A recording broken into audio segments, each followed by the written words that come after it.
Good morning to all. প্ৰথমতে সকলোকে মই ৰাতিপুৱাৰ শুভেচ্ছা জনাইছোঁ। মই বৰ্তমান উপস্থিত আছোঁ চিঠিলা এৰী মুগা সমাহাৰ কেন্দ্ৰত।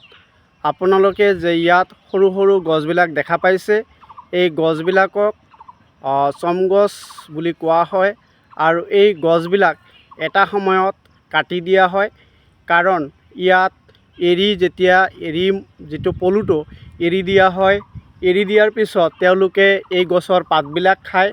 পাতবিলাক খোৱাৰ পিছত এটা সময়ত যেতিয়া তেওঁলোকে পূৰ্ণাংগ ৰূপ পায়, তেতিয়া তেওঁলোকে তললৈ নামি আহে আৰু তেতিয়া তাৰ পৰাই তেওঁলোকক এটা গছৰ পাত কিছুমান দি তাত তেওঁলোকক ৰাখি দিয়া হয় আৰু তেওঁলোকে তেতিয়া লাটালৈ পৰিণত হয়।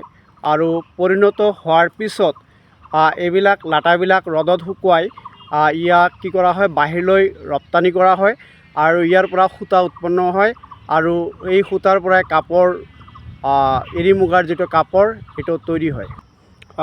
অলপ আগতে মই গছবিলাকৰ যে বিৱৰণ দিলোঁ, ইয়াত অলপ পিছত সৰু সৰু ল'ৰা ছোৱালীবিলাক ইয়াত মাটি ভৰাব আৰু তাতে তেওঁলোকে বীজবিলাক ৰোপণ কৰিব। ইয়াত উপস্থিত আছে মোৰে এজন মামা। তেওঁ মানে ইয়াত বহি আছে। তেওঁ ল'ৰা ছোৱালীবিলাকক মাটি কেনেকৈ ভৰাব সেই বিষয়ে মাটিবিলাক তেওঁ মিহলাই দিব। আৰু আপোনালোকে দেখা পাইছে যে ইয়াত কিছুমান গছ যে ৰোপণ কৰা হ'ব তাৰ বিষয়ে ইয়াত সজোৱা হৈছে।